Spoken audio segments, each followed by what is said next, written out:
হাসরের ময়দানে আল্লাহ রব্বুল আলামিন যখন মানুষদেরকে ডাকবে, মানুষদের যখন কৃতকর্মের ফল যখন হিসাব নিকাশ নেওয়া হবে, আল্লাহ রব্বুল আলামিন যখন আপনাকে জিজ্ঞাসা করবে, কি ব্যাপার কলিমুদ্দিন, কি ব্যাপার সলিমুদ্দিন, তুমি দুনিয়ার ভিতরে কামাই করেছ, ফজরের নামাজ বাদ দিয়া কি সুন্দর ঘুমাইছ, তখন বলবে তুমি জাহান্নামে চলে যাও, তোমার নেক আমলের পাল্লা ভারী হয় নাই, তোমার বদ আমলের পাল্লা ভারী হয়ে গেছে, তোমার নামে জাহান্নাম লিখে দেওয়া হয়েছে, তুমি জাহান্নামে চলে যাও।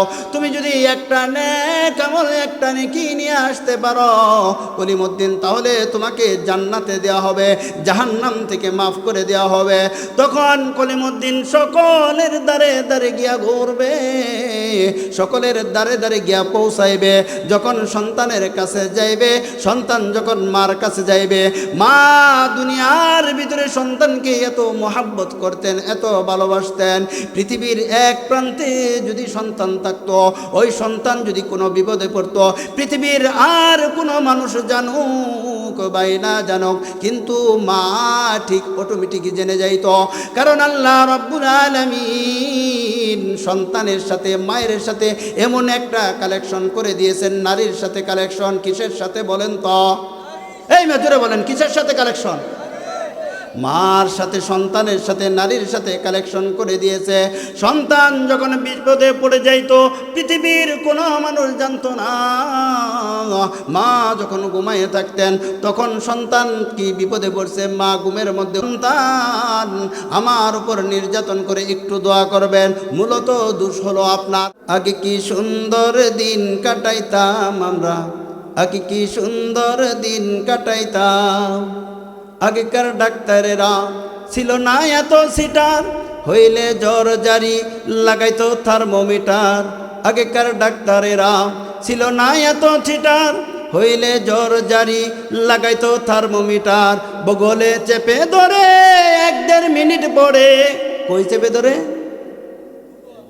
চিনেন না? এই ডাক্তারি জীবনেও খাইছেন না? তো রাও বাইরে না কিনলে গিয়া, আমার সময় যদি রাও না বাইরে, হুজুরে তো বয়ান করবে কেমনি? হুজুর যদি রাও না বাইরে বয়ান করবেন না, আমি না করব, রাও বের হবে। কই চেপে ধরে বলেন তো? ভূগোল চেনেন না, ডাক্তার এটা খাইন না, হাতুড়ি ডাক্তার খাইছেন না। বগলে চেপে ধরে 1-1.5 মিনিট পরে ঝাড়া মেরে বলতো 104। আগে কি সুন্দর দিন কাটাইতাম আমরা, আগে কি সুন্দর দিন কাটাইতাম, আগে কি সুন্দর দিন কাটাইতাম আমরা, আগে কি সুন্দর দিন কাটাইতাম। প্যারাসিটামল একটা চারানা, ওষুধ দিয়ে বলতো বেশি খাবা না, ঠিক না? এখন তো ডাক্তারের কাছে গেলে আগে প্রেসক্রিপশন, বীজের দাও 1000, আবার প্রেসক্রিপশন এতগুলা। প্যারাসিটামল একটা চারানা, ওষুধ দিয়ে বলতো বেশি খাবা না। জ্বর একটু বেশি হলে নাপা কঠিন দিয়ে বলে, জ্বর একটু বেশি হলে কঠিন দিয়ে দিলে ভালো হয়ে যেত 1-2 দিন পর।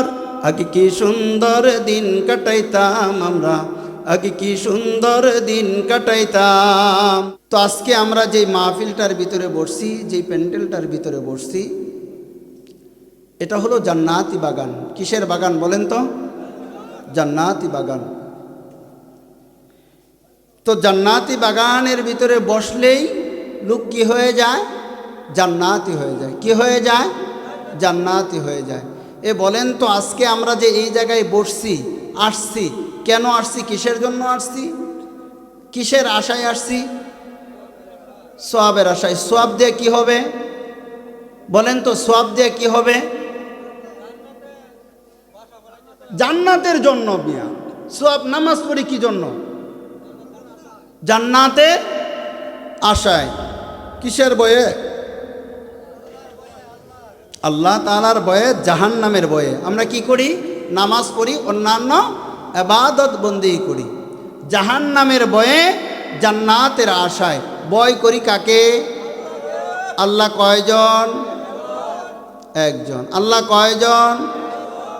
আচ্ছা মানুষ বলো দেখি রাত্রি কেন কালো, চাঁদ সূরজ কোথা হতে পেল এত আলো, পশু পাখি কয় না কথা মানুষ কেন কয়, বলো বলো বলো মানুষ এসব কেমন করে হয়, দুধ কেন হয় সাদা মরিচ কেন জাল, আমগুলি পাকলে আবার কেমনে হয় তালাল।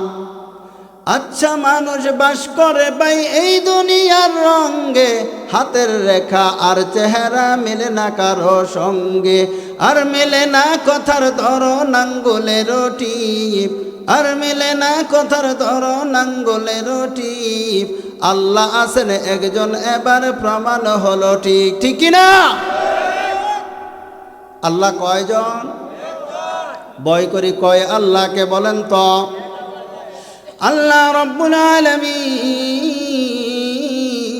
পবিত্র কালামে পাকের ভিতরে উল্লেখ করে বলেন, ইয়া আইয়ুহাল্লাযীনা আমানুত্তাকুল্লাহা হাক্কা তুকাতিহি, হে মুমিন তোমরা ভয় করো আমি আল্লাহ তাআলাকে। বলেছেন কে বলেন তো? আল্লাহ কাকে ভয় করার জন্য বলছেন? আল্লাহকে ভয় করার জন্য বলছেন। আল্লাহ রাব্বুল আলামিন বলতেছে, হে মুমিন, হে ঈমানদারগণ, যারা ঈমান আনছে, যারা মুমিন, যারা মুত্তাকিন, আল্লাহ রাব্বুল আলামিন তাদেরকে ডাক দিয়ে বলতেছে, হে ঈমানদার, হে মুত্তাকিন, তোমরা ভয় করো আমি আল্লাহ তাআলাকে। কাকে ভয় করার জন্য বলছেন তো বলেন তো? আল্লাহ রাব্বুল আলামিনকে ভয় করার জন্য বলেছেন, কিন্তু আমরাও ভয় করি, তবে ভয় করার মতন ভয় করি না। আল্লাহ রাব্বুল আলামিন পরের অংশের ভিতরে বলেন, আমানুত্তাকুল্লাহা হাক্কা তুকাতিহি ওয়া লা তামুতুন্না ইল্লা ওয়া আনতুম মুসলিমুন। যতক্ষণ পর্যন্ত তোমরা বয়ের মতন বয় না করবা, ততক্ষণ পর্যন্ত তোমরা মুসলমান হবে না। আর মুসলমান না হইয়া যেই প্যান্ডেলের ভিতরে যেই পেনা আছে, যেই পোস্টারটা আছে, পোস্টারের ভিতরে লেখা আছে কি বলেন তো? কবরবাসীর রুহের আত্মার মাগফিরাত কামনার জন্য আজকের মাহফিল। আল্লাহ রাব্বুল আলামিন কি বলেছেন? যদি ভয় না করো, ভয় না করলে ঈমানদার হবে না, মুসলমান হবে না। আর মুসলমান না হইয়া তোমরা ওই কবরের ভিতরে আইসো না। কই যাওয়ার জন্য নিষেধ করেছে বলেন তো? ইচ্ছা করলে আমরা পারবো সেই জায়গায় না যাইতে? ইচ্ছা করলে পারবো ওই জায়গায় যাইতে? না না, কখনোই সম্ভব নয়। ভয় করতে হবে কাকে বলেন তো? এখন যদি কিছু কথা বলি, আপনারা আমার বাপের সমতুল্য যুবক ভাইয়েরা যারা আছেন, কেউ তো মনে কষ্ট নেবেন না। যদি ভয় করি, ভয় যদি সত্যিকার অর্থে মনে প্রাণে একমাত্র আল্লাহ রাব্বুল আলামিনকে ভয় করি, তাহলে ভয় করার পর যখন এশারের নামাজের মসজিদের ভিতরে মুয়াজ্জিনে আজান দিয়েছে, আল্লাহু আকবার, আল্লাহু আকবার, আল্লাহ তাআলা সবচেয়ে বড়, আল্লাহ তাআলা সবচেয়ে বড়, ওই সময় যে আপনি দোকানের ভিতরে চাটা কি সুন্দর টিভির দিকে তাকাইয়া খাইতেছেন, বলেন তো ভয় করছেন কি? এই যে আওয়াজ কমে গেছে হুজুর, এখন এইটা কিন্তু ঠিক কইলেন না। এতক্ষণ আওয়াজ করাইয়া এখন দিয়ে আঙ্গুরেই কইতেছেন, এখন দিয়ে আমাদের কি বলতেছেন? চা তো আমরাই খাই, আমরাই তো টিভির দিকে তাকাই তাই, তাহলে আপনার সাথে আওয়াজ করবো, আঙ্গুরে তো কিছু বলতে পারবেন না। যদি ভয় করেন, ভয় করার মতন যদি ভয় করেন, যখন ক্ষেতের ভিতরে জমির ভিতরে যান কোদাল নিয়ে, যদি সত্যিকার অর্থে ভয় করতেন, তাহলে নিজের জমি বড় কইরা আর পাশের জমি ছোট করতেন না। এই বুঝি ঠিক আপনাদের। আওয়াজ প্রথম বললেন আওয়াজ দিবেন, ওখানে আওয়াজ নাই, আওয়াজ নাই। আওয়াজ জোরে হবে না আস্তে দিবেন তো জোরে? সামনে মিয়া রইছি আরো কথা। যদি আল্লাহ রব্বুল আলামিনকে ভয় করতেন, ফজরের সময় যখন মুয়াজ্জিন মসজিদের ভিতরে আজান দিয়েছে, আসসালাতু খায়রুম মিনান নাওম, যখন বলেছে নামাজ থেকে, ঘুম থেকে নামাজ বলো, তখন আপনি লেফটা বা খেতা বা কম্বলটা সুন্দর করে টান দিয়া বিবি সাহেবকে জড়াইয়া দইরা আরো সুন্দর করে খুব কাছাকাছি শুয়ে থাকেন। তখন আপনার বাসায় বলে না না, মুয়াজ্জিন বলেছে আসসালাতু খায়রুম মিনান নাওম, না ঘুম থেকে নামাজ উত্তম, না না নামাজ থেকে বউ উত্তম, নামাজ থেকে ঘুম উত্তম, এই জন্য নামাজ থেকে বিছানা উত্তম। এই জন্য আপনি নামাজে না গিয়া বিছানায় থাকেন, নামাজে না গিয়া আপনি বিবি সাহেবের সাথে শুয়ে থাকেন। আল্লাহ রাব্বুল আলামিন পবিত্র কালামে পাকের ভিতরে উল্লেখ করে বলেন, ওয়া উম্মিহি ওয়া আবি ওয়া সাইবাতিহি ওয়া বানি লিকুল্লি ইমরিইন মিনহুম ইয়াওমাইদিন শা'নুন ইউগনি। হাসরের ময়দানে আল্লাহ রাব্বুল আলামিন যখন মানুষদেরকে ডাকবে, মানুষদের যখন কৃতকর্মের ফল যখন হিসাব নিকাশ নেওয়া হবে, আল্লাহ রাব্বুল আলামিন যখন আপনাকে জিজ্ঞাসা করবে, কি ব্যাপার কলিমুদ্দিন, কি ব্যাপার সলিমুদ্দিন, তুমি দুনিয়ার ভিতরে কামাই করেছ, ফজরের নামাজ বাদ দিয়া কি সুন্দর ঘুমাইছ, তখন বলবে তুমি জাহান্নামে চলে যাও, তোমার নেক আমলের পাল্লা ভারী হয় নাই, তোমার বদ আমলের পাল্লা ভারী হয়ে গেছে, তোমার নামে জাহান্নাম লিখে দেওয়া হয়েছে, তুমি জাহান্নামে চলে যাও। তুমি যদি একটা নেক আমল, একটা নেকি নিয়ে আসতে পারো কলিমুদ্দিন, তাহলে তোমাকে জান্নাতে দেওয়া হবে, জাহান্নাম থেকে মাফ করে দেওয়া হবে। তখন কলিমুদ্দিন সকলের দ্বারে দ্বারে গিয়া ঘুরবে, সকলের দ্বারে দ্বারে গিয়া পৌঁছাইবে। যখন সন্তানের কাছে যাইবে, সন্তান যখন মার কাছে যাইবে, মা দুনিয়ার ভিতরে সন্তানকে এত মহাব্বত করতেন, এত ভালোবাসতেন, পৃথিবীর এক প্রান্তে যদি সন্তান থাকতো, ওই সন্তান যদি কোনো বিপদে পড়তো, পৃথিবীর আর কোনো মানুষ জানুক বাই না জানুক, কিন্তু মা ঠিক অটোমেটিক জেনে যাইত। কারণ আল্লাহ রাব্বুল আলামিন সন্তানের সাথে, মায়ের সাথে এমন একটা কালেকশন করে দিয়েছেন, নারীর সাথে কালেকশন। কিসের সাথে বলেন তো? এই মেজরে বলেন, কিসের সাথে কালেকশন? মার সাথে, সন্তানের সাথে, নারীর সাথে কালেকশন করে দিয়েছে। সন্তান যখন বিপদে পড়ে যাইতো, পৃথিবীর কোনো মানুষ জানতো না। মা যখন ঘুমাইয়ে থাকতেন, তখন সন্তান কি বিপদে পড়ছে, মা ঘুমের মধ্যে, সন্তান আমার উপর নির্যাতন করে একটু দোয়া করবেন। মূলত দোষ হলো আপনার। আব্দুল কাদের জিলানী যখন তার মায়ের গর্ভে আসছিল, তার বাবার নাম হলো কারি আবু সালে মুসা জঙ্গি রহমতুল্লাহ আলাই। এ আবু সালে মুসা জঙ্গি রহমতুল্লাহ আলাই আল্লাহ তাআলাকে এমন ভয় করেছে, যখন সে নদীর কাছ দিয়ে হেঁটে যাচ্ছে, নদীর কাছ দিয়ে যখন হেঁটে যাচ্ছে, ক্ষুধার্ত, পিপাসার্ত, তৃষ্ণার্ত অবস্থায় নদীর কাছ দিয়ে হেঁটে যাচ্ছে, যখন তার সামনে একটা ফল পড়েছে, ফলটা পাওয়ার পর আর সে এক মিনিটও আর চিন্তা করলো না, ক্ষুধার্ত অবস্থায় ফলটা খেয়ে ফেলেছে। ফলটা খাওয়ার পর আবু সালে মুসা জঙ্গি রহমতুল্লাহ আলাইহির মনে মনে অনুশোচনা আসলো, মনে মনে চিন্তা করে ফেলল, হাই হাই, আমি যেই ফলটা খেয়েছি এই ফলটার মালিক একজন আছে কিনা বলেন তো? কারণ আল্লাহ রাব্বুল আলামিন পৃথিবীর ভিতরে দুইটা হক দিয়েছেন। একটা হক হলো হকুল্লাহ, আল্লাহ তাআলার হক, আরেকটা হলো হকুল ইবাদা। একটা হলো বান্দার হক, একটা হলো আল্লাহর হক, আরেকটা হলো বান্দার হক। হক কয় প্রকার বলেন তো? মনে রাখবেন, এই আলোচনা এইটাই, শুধু এই জিনিসটা মনে রাখবেন যে ভয় করতে হবে কাকে এবং কেন করতে হবে। হক কয় প্রকার? হক সম্পর্কে আজকে আলোচনা করার মতন সুযোগ নাই, শুধু আপনাদেরকে ভয় সম্পর্কে একটু কথা বলবো। হক কয় প্রকার বলেন তো? একটা কার হক, আরেকটা কার হক? বান্দার হক। মনে রাখবেন, কার হক? বান্দার হক।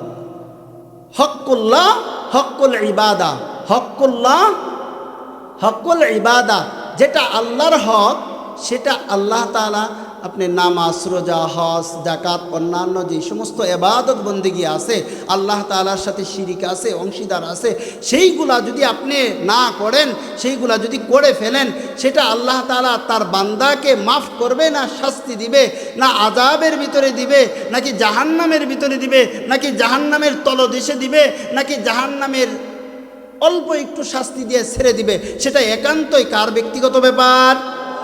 জোরে বলেন, কার?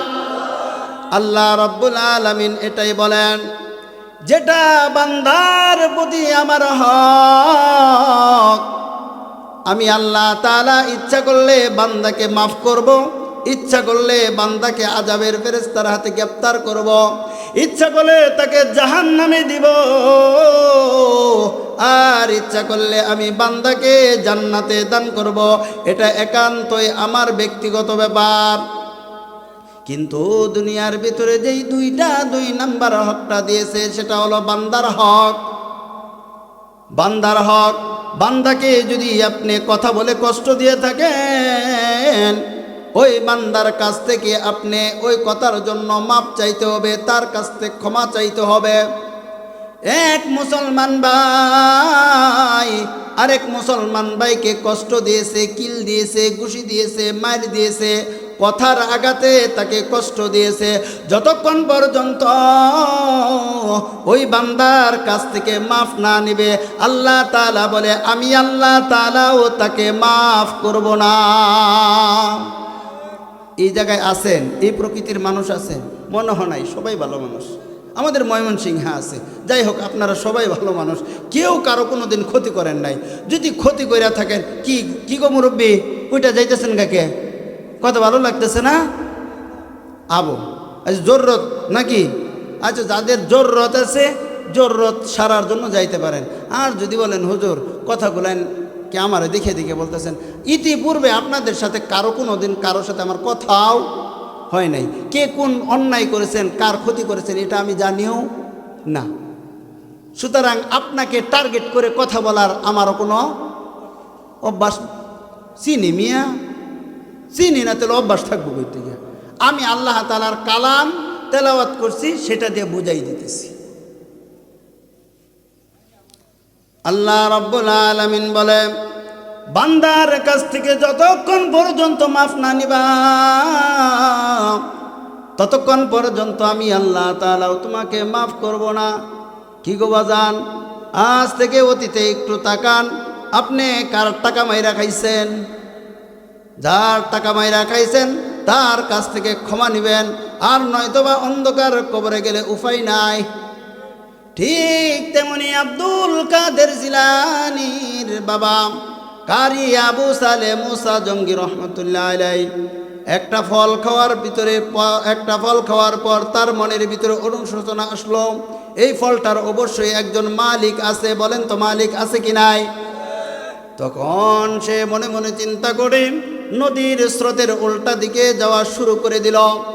2, 4, 5 কিলোমিটার যাওয়ার পর, যখন উল্টা স্রোতে যাওয়ার পর দেখে একটা ফলের বাগান, ওই ফলের বাগানের ভিতরে ঢুকলো। ঢুকার পর দেখে ফলের বাগানের ভিতরে একজন বৃদ্ধ লোক, জীর্ণ শীর্ণ একজন মানুষ ওই ফলের বাগানে কাজ করতেছে। ডাক দিয়ে বলল, মুরব্বী বাজান, মনে হয় এই ফলের যে বাগানটা আছে, এই বাগানের মালিক কি আপনি না অন্য কেউ? ডাক দিয়ে বলে, কেন বাবা, কি হয়েছে বলো আমাকে? এই ফলের মালিক, এই বাগানের মালিক আমি। তখন বলে, বাবা আমি সম্ভবত আপনার ফলের একটা ফল, বাগানের ফল পানির ভিতরে পড়ে গেছে। পানির ভিতরে পড়ে যাওয়ার পর যখন নদী দিয়ে ভেসে যাচ্ছিল, এমন সময় ফলটা আমি তুলে ক্ষুধার্ত অবস্থায় খেয়ে ফেলেছিলাম। বাজান, আপনি যদি আমাকে ওই ফলটা খেয়েছি, ফলটা খাওয়ার পর আমার অনুশোচনা আসলো, এটা তো হক্কুল ইবাদা, বান্দার হক আমি যদি আপনার কাছ থেকে মাফ না নেই, হাসরের ময়দানে আপনি যদি আমার বিপক্ষে হাসরের ময়দানে আল্লাহ তাআলার কাছে মামলা দায়ের করেন, আমি ওই দিন কাঠগড়ায় দাঁড়াইয়া যাইব। আর ওই দিন কাঠগড়ায় দাঁড়ানোর পর আমার কাছ থেকে কোনো ফল নেওয়া হবে না, কোনো টাকা পয়সা নেওয়া হবে না, নেওয়া হবে নেকি। কি নেওয়া হবে বলেন তো? নেকি। আর ওই দিন যদি আপনার মনে ইচ্ছা হয় আমি মূসার যত জীবনে যত নেক আমল করেছি, এই নেক আমলের বিনিময় একটা ফলের বিনিময় আপনি যদি আমার নেক আমল নিয়ে যান, তাহলে তো আমাকে জাহান্নামে যাইতে হবে। সুতরাং এই ফলটা খেয়েছি, আপনার কাছে মাফ নেওয়ার জন্য আসছি, আপনি আমাকে মাফ করে দেন। তখন ওই বৃদ্ধ লোকটা মনে মনে চিন্তা করলো যে যেই লোকটা একটা ফল খাওয়ার পর অনুশোচনা করে আমার কাছে মাফ নেওয়ার জন্য আসছে, অবশ্যই অবশ্যই এই ব্যক্তিটা আল্লাহ তাআলার ওলি হবে, ঠিক না? তখন ডাক দিয়ে বলতেছে, বাবা তুমি যে আমার কাছে মাফ নেওয়ার জন্য আসছো, ভালো কথা, তোমাকে মাফ করব, তবে আমার শর্ত একটা, আমার শর্ত আছে। কি শর্ত? তুমি আমার বাড়িতে 2 বছর কাজ করতে হবে। ফল খাইছে কয়টা? একটা ফলের দাম কয় টাকা? 10, 15, 20, 25, 50 টাকা। কাজ করতে হবে কয় বছর? এটা কি ইনসাফ হলো না বেইনসাফ? আপনারা কি করেন? মানুষের কাছে বেইনসাফ এরকম করেন? করলেও তো কইতেন না। এটা একটা উদাহরণ। তখন ডাক দিয়া বলল, তুমি যদি আমার কাছ থেকে একটা ফলের বিনিময় যদি মাপ চাইতে হয়, মাপ নিতে হয়, কাজ করতে হবে কয় বছর? 2 বছর কাজ করতে হবে।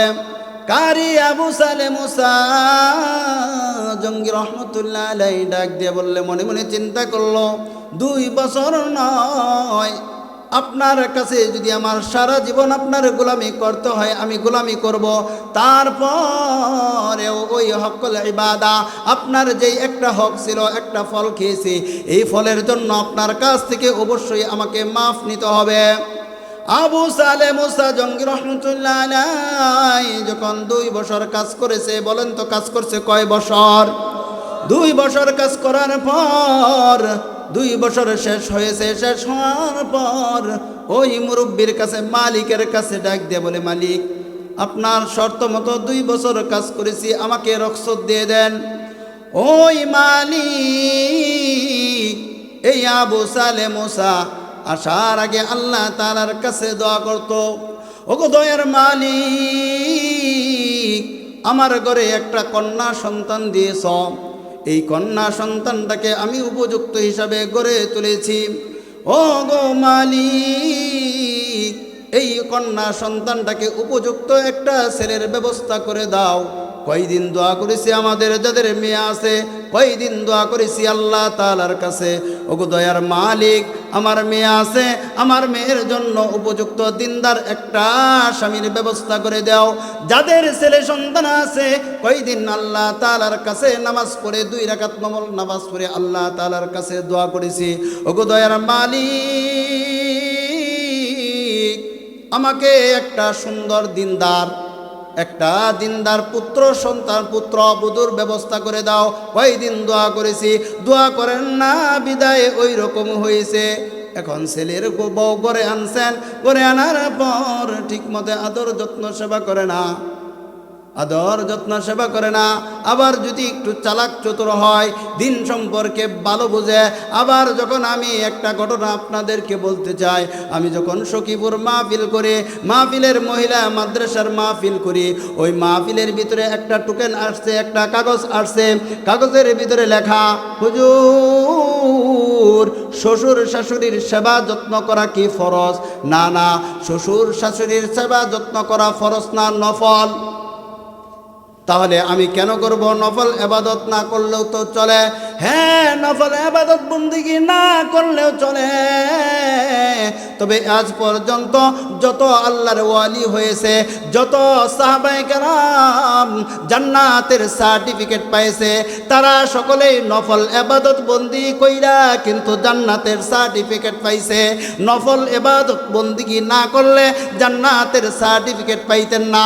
আল্লাহ রাব্বুল আলামিন যেই সমস্ত 5 ওয়াক্ত নামাজ আপনাকে ফরজ করেছে, সেটা তো আপনি পড়বেন, আপনার উপর বাধ্যতামূলক, সেটা কম বেশি করার কোনো সুযোগ নাই। তখন আবু সালেহ মুসা জঙ্গি রহমতুল্লাহ আলাইহি আবার যখন কাজ করার পর যখন 2টি বছর কাজ করেছে, তখন বলল, বাবা যদি আমার কাছ থেকে মাফ নিতে হয় তাহলে আরো 1টি বছর কাজ করতে হবে। তখন মনে মনে চিন্তা করলো, লোকটাকে দেখা যায় চেহারা সুরত ভালো, কিন্তু ভিতরে ভালো না, কারণ ফল খাইছি একটা, কাজ 2 বছর করলাম, এরপরেও বলতেছে আর 1 বছর কাজ করতে হবে। কেন? তখন যখন 3 বছর কাজ করেছে, 3 বছর আলোচনা সংক্ষেপ করতেছি, আমার ভাই চলে আসছে। আর এই জায়গায় ওয়াইজানে কেরাম যখন হুজুররা চলে আসবে, তাদেরকে বসায় আসলে আমি আলোচনা করতে পারি না, তো আপনাদেরকে শুধু শর্টকাটে বুঝাই দিতেছি। যখন 3 বছর কাজ করার পর যখন রুখসত চাইলো, তখন বলতেছে, তুমি যদি আমার কাছ থেকে রুখসত চাও, আমার কাছ থেকে মাপ চাও, তাহলে আমার আরেকটা শর্ত আছে। কি শর্ত? আমার ঘরে কানা খোরা ল্যাংরা একটা মেয়ে আছে। কি আছে? কথা বুঝেন নাই? কি আছে? আমার ঘরে কানা বুবা ল্যাংরা একটা মেয়ে আছে, এই মেয়েকে বিবাহ করতে হবে, তাহলে তোমাকে মাফ করব। বিপদ বাড়লো না কমছে? বাড়ছে। আবু সালেহ মুসা জঙ্গি রহমতুল্লাহ আলাইহি মনে মনে চিন্তা করতেছে, না না, হাসরের ময়দানে আল্লাহ তাআলার কাঠগড়ায় দাঁড়ানোর চাইতে দুনিয়ার ভিতরে আমার জীবন শেষ হয়ে যাক, তারপরেও এই লোকের কাছ থেকে মাফ নিতে হবে।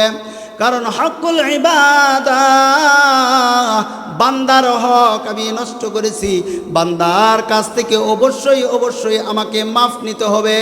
এই জন্য সে মনে মনে চিন্তা করার পর রাজি হয়ে গেল, ঠিক আছে আমি বিয়ে করব। তখন বিয়ে করার পরে এই কথাটা বলে শেষ করে দিচ্ছি। বিয়ে করার পরে যখন বাসর ঘরে বৃদ্ধ লোক তার মেয়েকে পাঠিয়েছে, তার মেয়ের নাম হলো উম্মুল খায়ের ফাতেমা। নাম কি? উম্মুল খায়ের ফাতেমা। এত সুন্দর।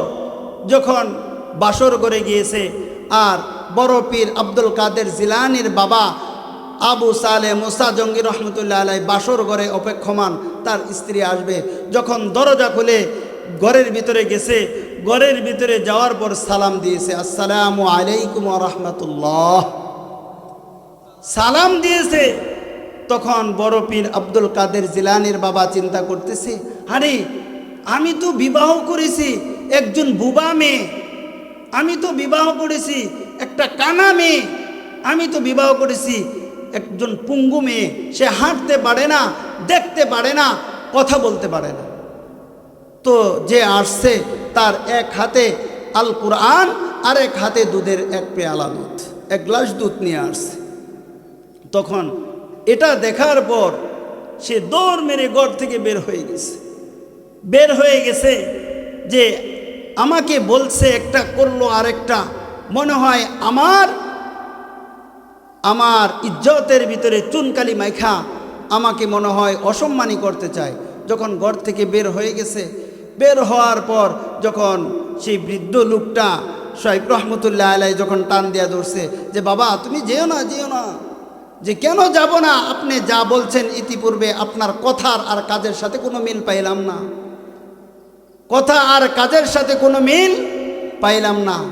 তখন বলতেছে আমি সব কিছু বলবো, আস্তে আস্তে বলবো, তো সেটা বলার আর সুযোগ নাই। তো আপনাদেরকে বোঝাইতে চাইছিলাম, একটা ফল খাওয়ার কারণে সে 3 বছর কাজ করেছে, এরপরেও যেই শর্ত দিয়েছে কানা খুড়া বুবা একটা মেয়েকে সে না দেখেই রাজি হয়েছে কার জন্য বলেন তো? আল্লাহর জন্য। কার জন্য? এই মেয়ে, এই জোর। আগে তো খুব বলতেন যে আমাদের জোর আছেন, জোর আছেন। জোর কই? একটা কথা আছে না, গজাল আছে না, আগে কি সুন্দর দিন কাটাইতাম আমরা, আগে কি সুন্দর দিন কাটাইতাম। আগেকার ডাক্তারেরা ছিল না এত সিটার, হইলে জ্বর জারি লাগাইতো থার্মোমিটার। আগেকার ডাক্তারেরা ছিল না এত সিটার, হইলে জ্বর জারি লাগাইতো থার্মোমিটার। বগলে চেপে ধরে 1-1.5 মিনিট পরে, কই চেপে ধরে? চিনেন না?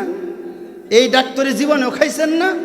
তো রাও বাইরে না কিনলে গিয়া আমার সময় যদি রাও না বাইরে, হুজুরে তো বয়ান করবে কেমন নাকি? হুজুর যদি রাও না বাইরে বয়ান করবেন না, আমি না করব। রাও বের হবে, কই চেপে ধরে বলেন তো? ভূগোল চেনেন না, ডাক্তার এটা খাইন না, হাতুড়ি ডাক্তার খাইছেন না। বগলে চেপে ধরে 1-1.5 মিনিট পরে ঝাড়া মেরে বলতো 104। আগে কি সুন্দর দিন কাটাইতাম আমরা, আগে কি সুন্দর দিন কাটাইতাম, আগে কি সুন্দর দিন কাটাইতাম আমরা, আগে কি সুন্দর দিন কাটাইতাম। প্যারাসিটামল একটা চারানা, ওষুধ দিয়ে বলতো বেশি খাবা না, ঠিক কি না? এখন তো ডাক্তারের কাছে গেলে আগে প্রেসক্রিপশন, বীজের দাও 1000, আবার প্রেসক্রিপশন এতগুলা। প্যারাসিটামল একটা চারানা, ওষুধ দিয়ে বলতো বেশি খাবা না। জ্বর একটু বেশি হলে নাপা কঠিন দিয়ে বলে, জ্বর একটু বেশি হলে কঠিন দিয়ে দিলে ভালো হয়ে যেত 1-2 দিন পর। আগে কি সুন্দর দিন কাটাইতাম আমরা, আগে কি সুন্দর দিন কাটাইতাম। তাই অন্য দিন বলবো ইনশাল্লাহ, হুজুর এসে পড়ছে। আমি আপনাদের কাছে দোয়া চাই, যেই কথাগুলো বললাম সর্বপ্রথম আমাকে, যারা শুনলাম সকলকে আমল করার তৌফিক দান করে। সকলে বলে আমিন। ও আখির আলহামদুলিল্লাহি রাব্বিল আলামিন। আসসালামু আলাইকুম ওয়া রাহমাতুল্লাহি ওয়া বারাকাতুহু।